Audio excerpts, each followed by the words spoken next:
Hello guys, I am AK Gautam and you are watching my YouTube channel AK legal. तो दोस्तों, आज की video में हम बात करने वाले हैं जुडिशियल सेपरेशन के बारे में। चलिए जनरल वे में समझते हैं जुडिशियल सेपरेशन क्या होता है। अब एक हस्बैंड है और एक वाइफ है। अब इन दोनों के बीच में चल रहे हैं डिस्प्यूट बहुत ज्यादा, इतने ज्यादा कि ये एक दूसरे के साथ रहना पसंद नहीं करते। ये अलग होना चाहता है और ये भी अलग होना चाहता है। तो इसके लिए क्या करेंगे, ये जाएंगे कोर्ट। अब ये कोर्ट जाते हैं तो कोर्ट कहता है ठीक है, आप दोनों की आपस में नहीं बन रही है, तो आपको हम जुडिशियल सेपरेशन देते हैं। इस बीच में अगर आप थोड़े टाइम के लिए आप मतलब अलग अलग रह के देखिए, अगर इस बीच आपको लगता है कि आप दोनों एक साथ रहना ही ठीक सही है, दोनों का एक साथ रहना अच्छा था, तो आप एक साथ रहिए, जुडिशियल सेपरेशन कैंसिल हो जाएगा। अगर आपको लगता है कि नहीं, हम अलग अलग ही खुश हैं, तो ये जो आपका जुडिशियल सेपरेशन का ग्राउंड बन जाता है, डिवोर्स का ग्राउंड, फिर आप डिवोर्स ले सकते हैं। तो इस बीच के टाइम पीरियड को ही जुडिशियल सेपरेशन कहते हैं। इसका मतलब सिंपल सा ये है, जुडिशियल सेपरेशन यही होता है। चलिए अब जुडिशियल सेपरेशन के कॉन्सेप्ट को अच्छे से समझते हैं। Judicial separation does not terminate the marital status of the parties, but they are not obliged to live together. तो जो जुडिशियल सेपरेशन है ना, वो मैरिज को खत्म नहीं करता, वो उस पार्टी को ओब्लाइज नहीं करता साथ रहने के लिए। During the continuance of separation, parties live separately from each other. जो पार्टी हैं वो अलग अलग रहती हैं, बस उनकी जो बेसिक मैरिटल ओब्लिगेशन है वो सस्पेंड हो जाती हैं।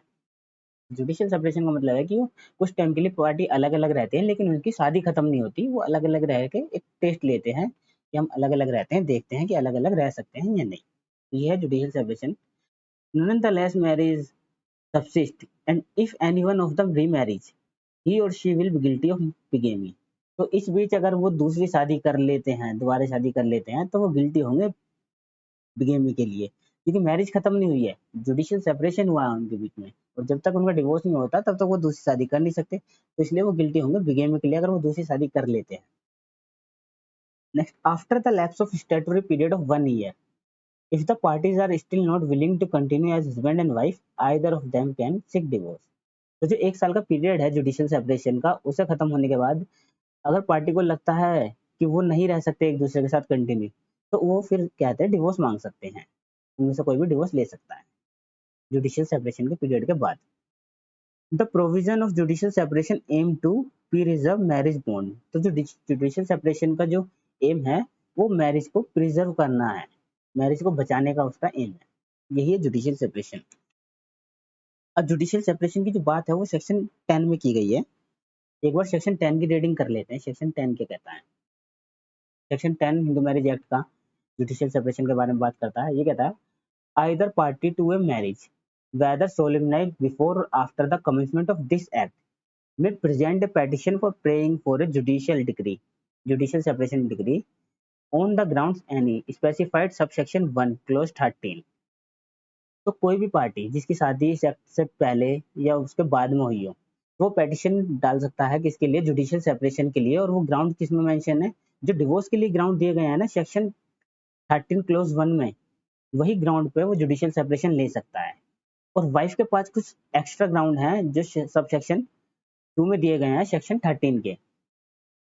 तो वो क्या क्या ग्राउंड है हम आगे देखेंगे। वहीं इसका क्लोज 2 पढ़ते हैं जो ये कहता है, where a degree for judicial separation has been passed, it shall no longer be obligatory for the petitioner to cohabit with the respondent. अगर एक बार जुडिशियल सेपरेशन की डिग्री पास हो गई, तो फिर जो हस्बैंड वाइफ है वो कोहैबिटेशन के लिए ऑब्लिगेटरी नहीं है। लेकिन क्या जुडिशियल सेपरेशन की डिग्री को वो रिसाइन भी कर सकता है? हाँ, कोर्ट रिसाइन कर सकता है। जो कहता है, बट द कोर्ट में on the application by the petition of either party, किसी भी पार्टी की एप्लीकेशन पे, on being satisfied the truth of statement, जो उसमें स्टेटमेंट दी गई है, अगर वो ट्रूथ और सेटिस्फाई हो जाता कोर्ट, तो वो रिसाइन कर सकता है इस डिग्री को। If it consider it just and reasonable, अगर कोर्ट को वो रीजनेबल लगती है, तो वो जुडिशियल सेपरेशन की डिग्री को रिसाइन भी कर सकता है। ये बात करता है क्लोज। चलिए जो जो ग्राउंड है, हम ग्राउंड देखेंगे कि जुडिशियल सेपरेशन के क्या ग्राउंड है, किस किस पे जुडिशियल सेपरेशन लिया जा सकता है। लेकिन उससे पहले section 30A of this act को समझना पड़ेगा। जो इस एक्ट का सेक्शन 30A है, उस एक्ट को समझना पड़ेगा कि ये क्या कहता है। ये सेक्शन कहता है, कोई भी डिवोर्स प्रोसीडिंग के अंडर कोर्ट के पास ये डिस्क्रेशन है कि वो डिवोर्स की डिग्री पास ना करके जुडिशियल सेपरेशन दे सकता है। मतलब कोई भी डिवोर्स की प्रोसीडिंग चल रही है कोर्ट में, तो कोर्ट के पास ये पावर है कि वो डिवोर्स ना देके उसे अच्छा लगता है कि एक बार जुडिशियल डिग्री दी जानी चाहिए, तो वो जुडिशियल डिग्री की पास कर सकता है जुडिशियल सेपरेशन की। But except in this clauses, जो ये 3 क्लोजेस दिए गए हैं सेक्शन 31 में, इन क्लोजेस को छोड़ के इसमें जुडिशियल डिग्री पास नहीं होगी। बाकी जो ग्राउंड है उसमें जुडिशियल सेपरेशन की डिग्री पास की जा सकती है। अब ये 3 ग्राउंड कौन-कौन से हैं जिनमें जुडिशियल सेपरेशन की डिग्री पास नहीं होगी? बस एक है कन्वर्शन, क्लोज 2 में है। कन्वर्जन मतलब कि हस्बैंड या वाइफ किसी ने अपना कन्वर्जन कर लिया है दूसरे रिलीजन में, तो ये कन्वर्जन है। इसमें जुडिशियल सेपरेशन की डिग्री नहीं होगी, इसमें डिवोर्स देना होगा। रिनाउंसिएशन, इसने अपना त्याग कर दिया वर्ल्ड का, रिनाउंसिएशन कर दिया वर्ल्ड का, मतलब मोह माया से दूर हो गया है और उसने एक तरीके से वो सन्यासी बन चुका है, तो ऐसे में भी जुडिशियल सेपरेशन की डिग्री पास नहीं की जाएगी। या फिर वो प्रिज्यूम डेड हो गया है। प्रिज्यूम डेड मतलब कि अगर वो 7 साल से लास्ट 7 ईयर से उनका कुछ अता पता नहीं है, उसका बॉडी का कुछ पता नहीं है, गायब है लापता की तरह, तो उसे प्रिज्यूम डेड मान लिया जाएगा। ऐसे में भी जुडिशियल सेपरेशन की डिग्री पास नहीं होगी, वो सीधा डिवोर्स की डिग्री पास होगी। तो ये 3 ग्राउंड हैं। अब देखते हैं सेक्शन 13(1) में क्या-क्या ग्राउंड हैं जो डिवोर्स के ग्राउंड है। वो 8 ग्राउंड हैं, इन्हीं पे जुडिशियल सेपरेशन लिया जा सकता है, जिसमें से 3 हमने डिस्कस कर लिए जिन पे जुडिशियल सेपरेशन नहीं दिया जा सकता, कन्वर्शन, रिनंसिएशन, प्रिज्यूम डेथ। तो अब इन बचे हुए 5 ग्राउंड को हम डिस्कस करेंगे। फर्स्ट है अडल्ट्री। अगर कोई भी पार्टनर अडल्ट्री में इन्वॉल्व होता है तो ये ग्राउंड होगा जुडिशियल सेपरेशन का। अब अडल्ट्री होता क्या है? अडल्ट्री का मतलब है voluntary sexual intercourse with non spouse, मतलब अपने पार्टनर के अलावा किसी और के साथ वॉलंटरी सेक्सुअल रिलेशनशिप स्टैब्लिश करना, ये अडल्ट्री में आता है। तो एक तो ये ग्राउंड है।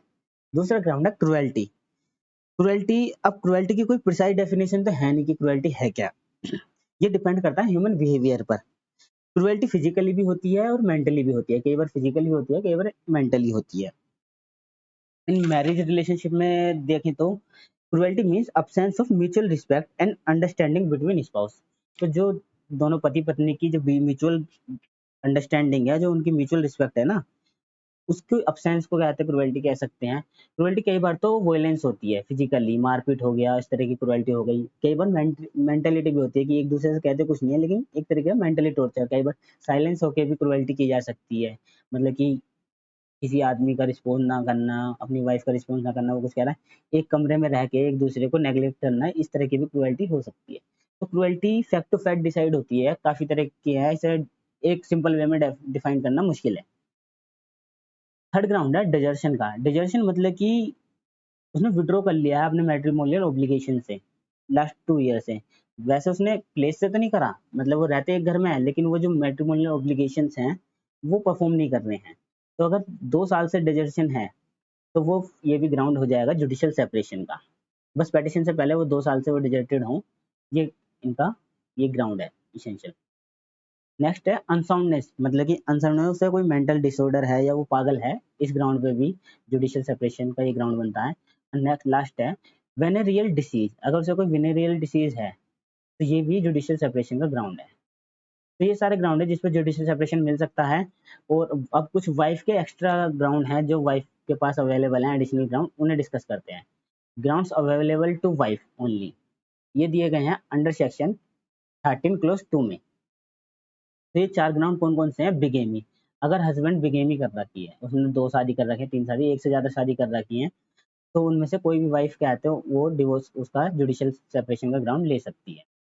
या हस्बैंड कन्विक्टेड हो गया रेम, सोडोमी और बिशैलिटी के ऑफेंस में, तो कहते हैं ये भी ग्राउंड है वाइफ के पास, वो जुडिशियल सेपरेशन के लिए ग्राउंड ले सकती है। थर्ड है non resumption of cohabitation for 1 year और upward after the degree pass under section 125 CrPC और section 18 of the Hindu adoption and maintenance act. अगर कोई डिग्री पास हो गई है Hindu adoption and maintenance act के अंदर सेक्शन 18 में या सेक्शन 125 सीआरपीसी के, उसके 1 साल के बाद तक उनमें कोई रिजेप्शन कोहैबिटेशन नहीं होता, तो ये भी ग्राउंड है जुडिशियल सेपरेशन का वाइफ के पास। और रेपुडिएट ऑफ द मैरिज, ये है फोर्थ ग्राउंड, मतलब किसी गर्ल्स की शादी, क्या कहते हैं लड़की की शादी 15 ईयर से पहले हो गई थी और उसने रेपुडिएट कर दी मैरिज को 18 ईयर के होने से पहले, तो ये जुडिशियल सेपरेशन का ग्राउंड है। तो ये 4 ग्राउंड वाइफ्स के पास हैं और ये हस्बैंड और वाइफ दोनों के पास थे, ये जो ग्राउंड दिए गए हैं अंडर सेक्शन 13(1) में। तो यही है judicial separation. I hope guys आपको पूरा ये कॉन्सेप्ट जुडिशियल सेपरेशन का कॉन्सेप्ट समझ में आ चुका होगा। Thank you guys for watching for this video.